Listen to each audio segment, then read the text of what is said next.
Okay. Welcome everybody to this wonderful interview series that I am so excited to bring to you all.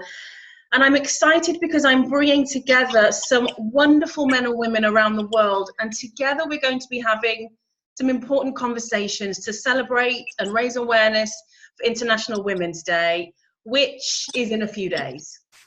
Now, when I used to think of International Women's Day, my mind would kind of go out there to the women of the world who perhaps don't have the freedom that you and I may have, that perhaps to the causes and situations that maybe you and I might feel we cannot positively affect or do anything about.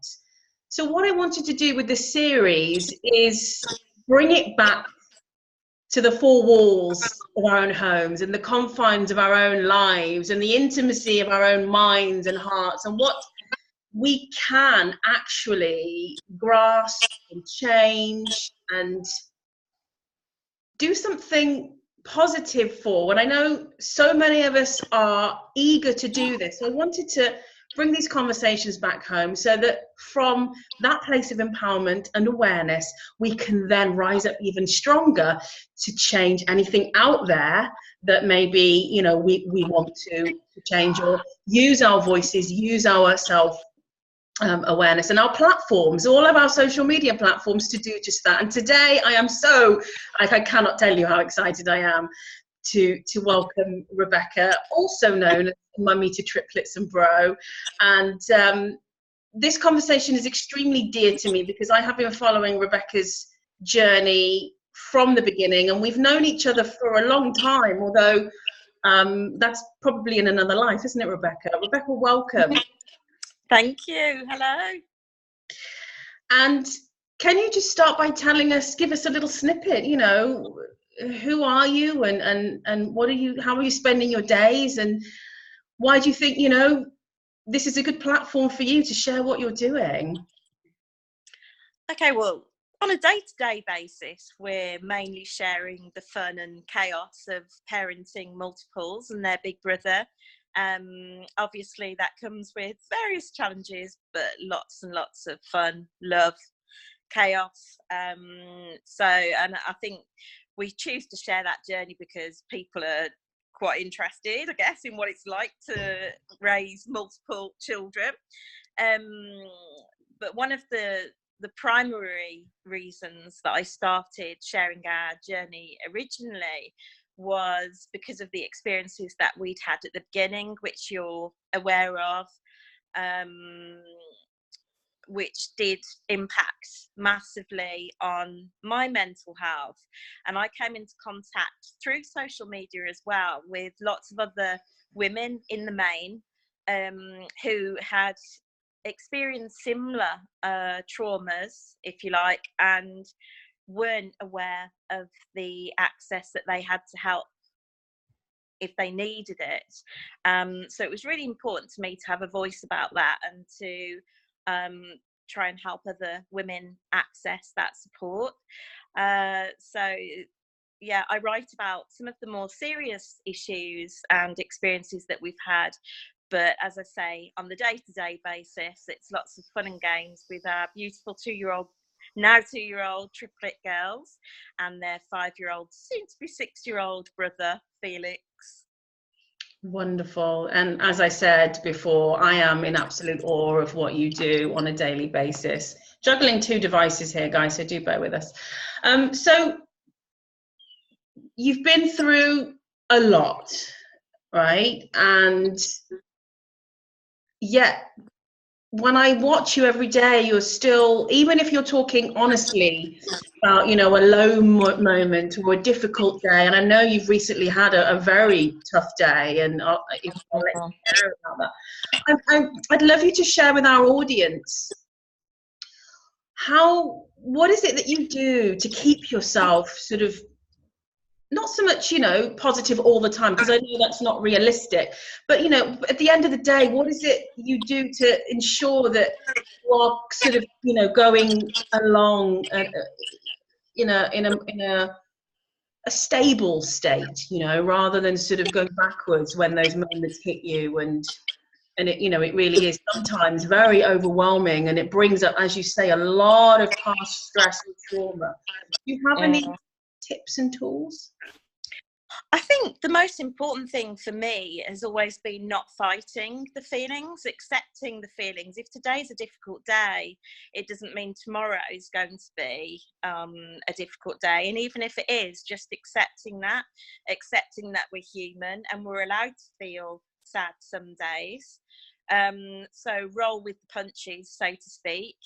And the things that we can't change, there's no point spending energy on those things, such as other people's opinions, for example, or things that people may say that upset us. And I guess one of the major things for me is gratitude. If I feel stressed, for example, if I've had a bad day and I go to bed and I'm feeling wound up or stressed, as soon as I think to myself, I'm so grateful for everything that I have in my life, then I can literally feel the worry or the stress going away from me. So I'm so grateful. Although we had very, very challenging times and difficult experiences, I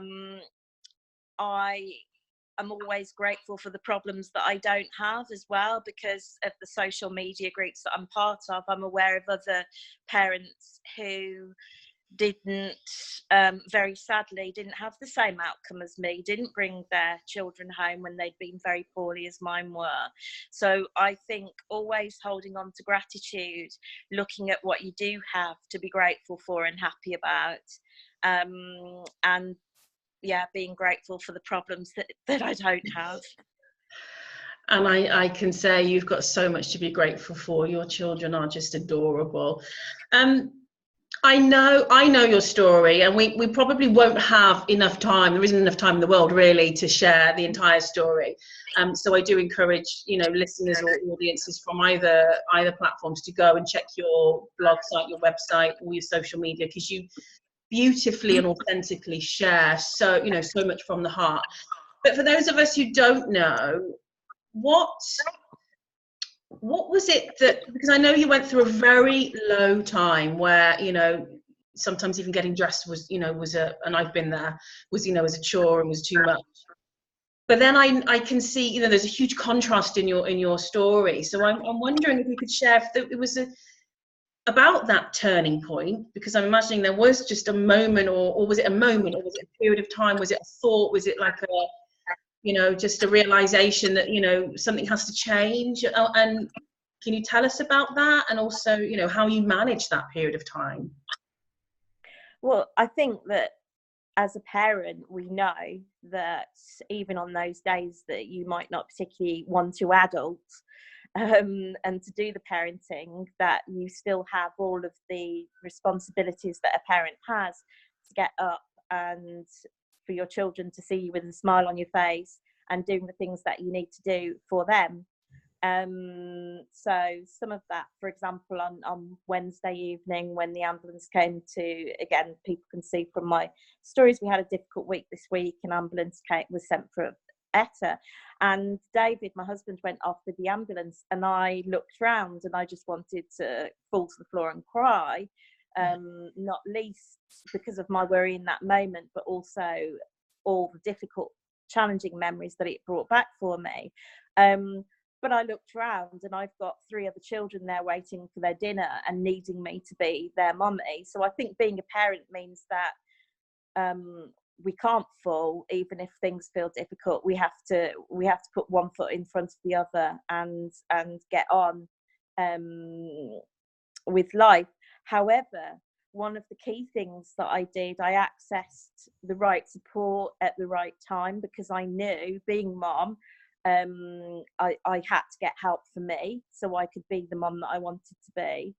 And I was able to access EMDR therapy, because I learned that when you've experienced a trauma, no matter what that trauma may be, that the brain, it's too painful for the brain to think about the trauma, so it remains unprocessed. So it kind of becomes stuck really on replay and rewind, and it manifests itself in very unhelpful thoughts, or you know, that might be a panic attack for some people, or flashbacks, and anything can trigger that.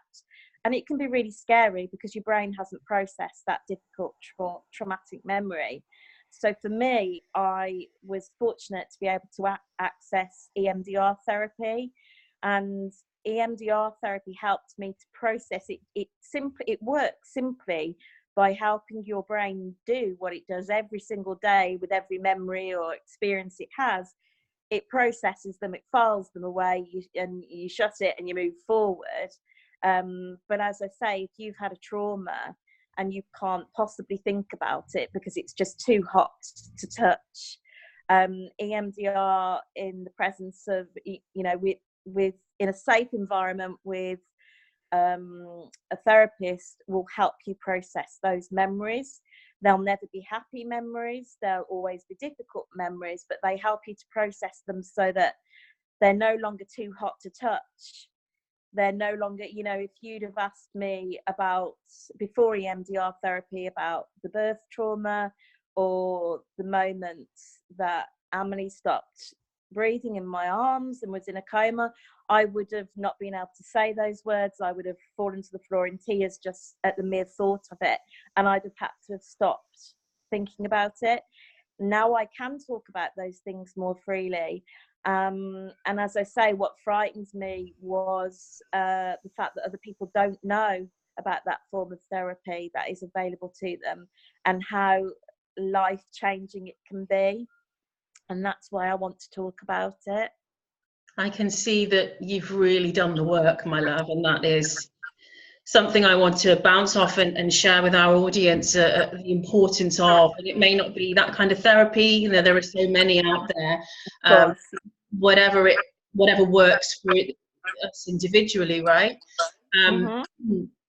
But I think the key point, especially there, is that we shouldn't do it alone. We're not supposed to do it alone. And the moment and I know this is true for me in my life, the moment I realized that and actually gave myself permission to be vulnerable, because across women it can be really tough to ask for help, can't it?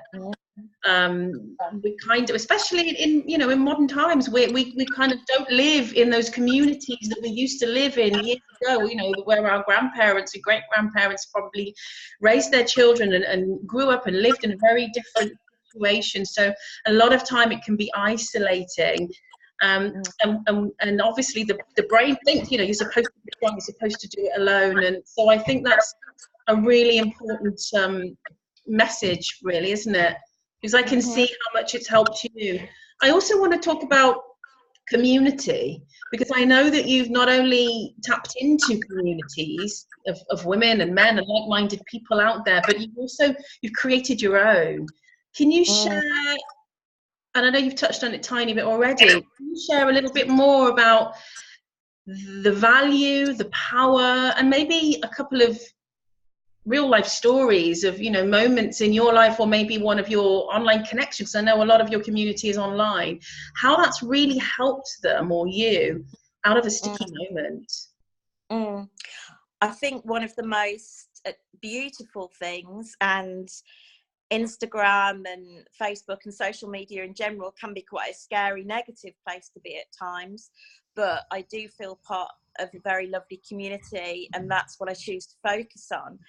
One of the best messages that I get is from other people that contact me to say, reading about your story has helped me to know that there's hope for the future, whether that's about our infertility struggle and how we overcame that, or whether that's about our journey as parents to premature babies who were poorly babies.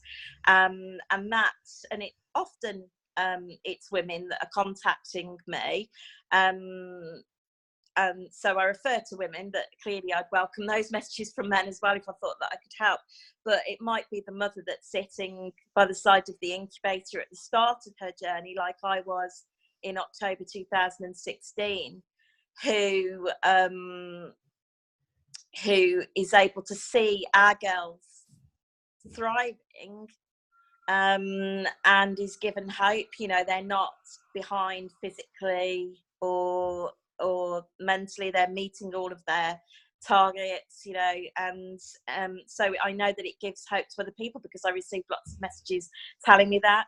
Now that is really cathartic for me as well, in thinking that I'm doing something that helps others.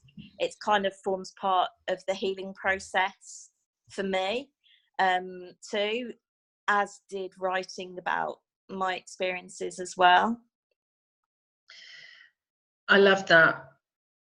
And I can see that you are so well loved. So the just that vulnerability that you come with, I feel, and this is something that I've been working with myself, because as you say, being online, you know, when you put yourself in that position, you're not only opening yourself up to positivity and gratitude and love and helping people, but there are those moments where, you know, just a flippant comment can really bring your world crashing down if you allow it. So, if you allow it, yeah, if you allow it. But at the end of the day, we are all human, as and it just depends on the day, doesn't it? Yeah. So I'm wondering, with this wonderful platform that you've got and the experiences that you've had, what are your aspirations? What are you, as well as being, you know, the first and foremost most important job is obviously being mummy to triplets and bro. But moving forward, because obviously they're growing and they're thriving and they're out going, starting nursery and full-time school, there's so many changes. And of course, it's time, you know, apart from taking some time for you, which I hope you will do more of, what are your hopes? What are your visions for the future with the platforms that you've created, but also with your experiences and the realizations that you've had about mental health, PTSD, and really just what's going on behind the scenes, maybe behind closed doors in the homes of our Western women, and women around the world. But what is it that you really hope to build and create moving forward? Well, one of the things, as I get more time, one of the things that I'd love to do is to start to write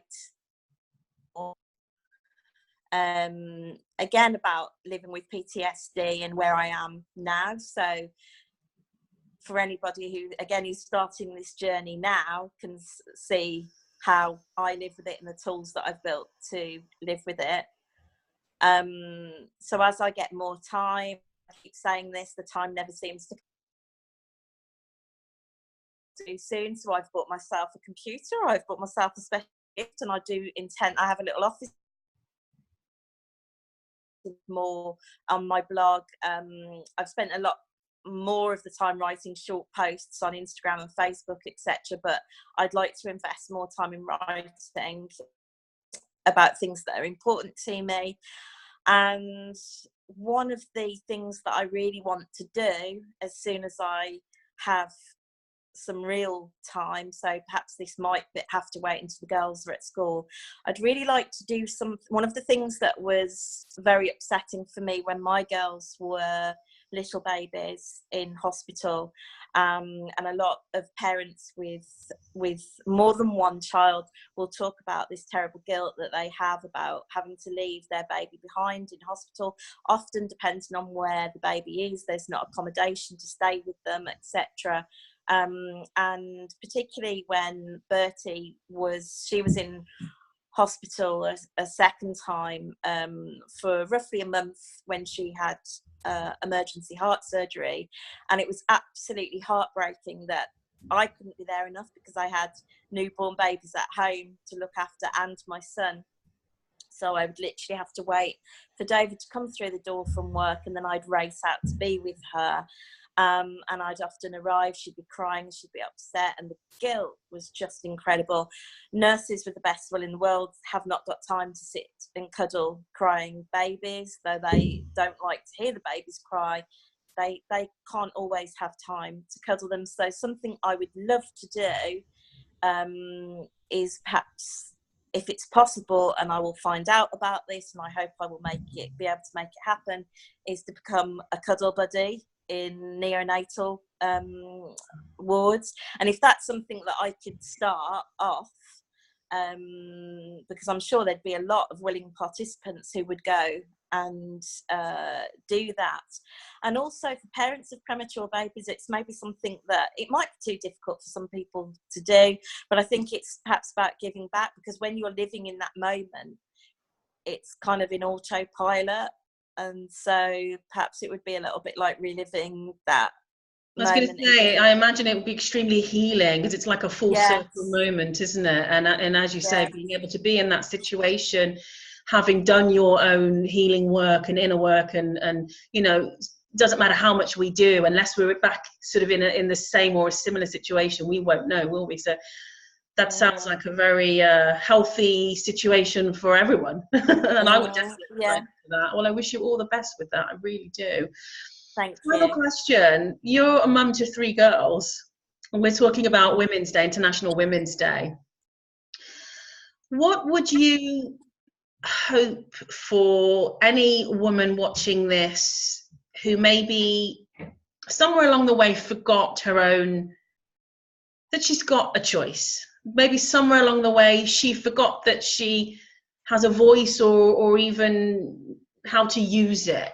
That somewhere along the way she's in the same situation that you and I have both been in, where, you know, life got a bit hard.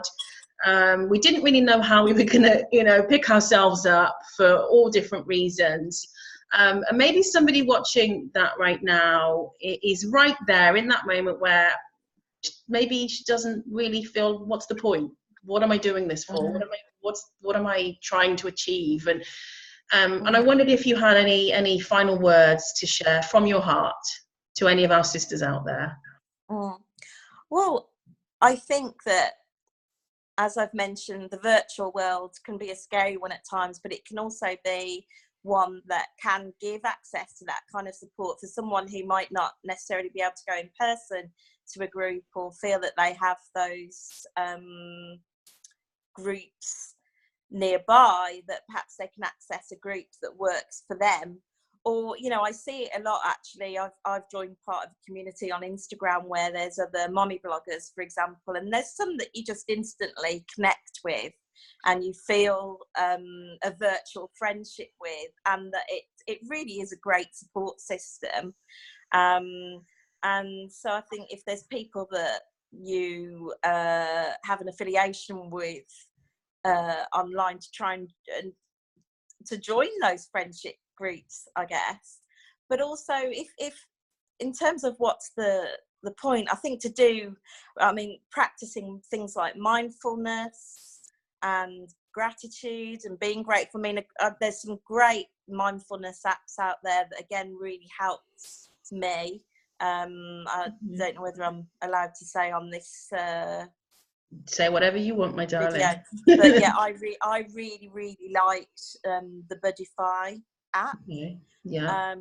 And I don't have time to listen to it now, but prior to having 4 children, it was extremely helpful. It's something that you can listen to in the morning. If you do it right, then you listen to it in the morning. If you get time during the day, there are sessions that you can listen to there that are just about, you know, if you're walking to and fro. Excuse that, that is my son in the background. No one's being murdered. He's playing a game. No, that's wonderful. So community, you know, I'm hearing you say, make it happen, access a community, reach out, get the support, and I love your mention of the app, because it's something that I teach a lot, is just, you know, small bite-sized pieces of whatever it might be throughout the day. One of my top tips for my clients is set a timer on your phone, and, you know, an alarm. All of us have got smartphones these days, just with buzzwords or keywords that you're working with, you know, at the time, from your journey or situation, or even just a reminder to just pause, take a deep breath, and just observe the thought or the feeling of the moment. And with all of these amazing tips and tools, the one that you've mentioned, and the way that I it's only one snippet of what I teach, but we can begin to cultivate a deeper sense of self-awareness, because that is key, isn't it? It doesn't matter, like you say, if we have the low days, if we have the crappy days, if we have the days where we want to, you know, throw in the towel and give in, as long as we are observing from, you know, a place of neutrality often, and, you know, and just acceptance and self-love, chances are we bounce back a lot quicker, and then we can reroute, can't we? We can make different decisions, different choices about how to take care of ourselves, and what's going on in our lives in the bigger picture as well. Maybe it's a job that we've outgrown, maybe it's a relationship that's become toxic, or just, you know, a living situation that we need to maybe just shift around a little bit to make it more manageable. So thank you for that. We're coming to the end, but I just wanted to ask you if you've got any final words of wisdom for our wonderful women out there today. I think just to be kind to yourself. Just to be kind, and actually, you know, a lot of people can get very worried about what other people think or what other people say, but just trust yourself, be kind to yourself, and the only opinion that matters is yours. And if you're being true to yourself, then that's the very best bit that you can do. So yeah, and that you are important. Yes. Oh, just a minute while I just relish in that. Yeah. It's so important and powerful when we begin to come back to ourselves, isn't it?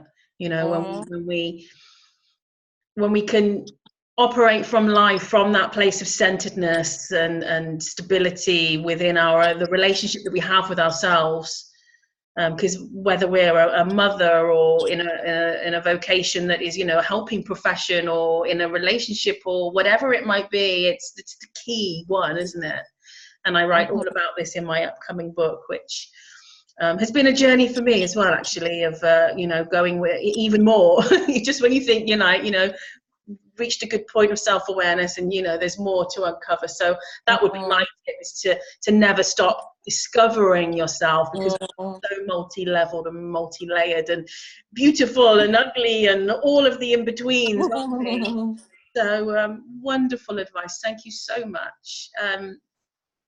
And do check out Rebecca's website, Instagram, Facebook, YouTube. We'll link everything left, right, or below, or wherever it's going to be.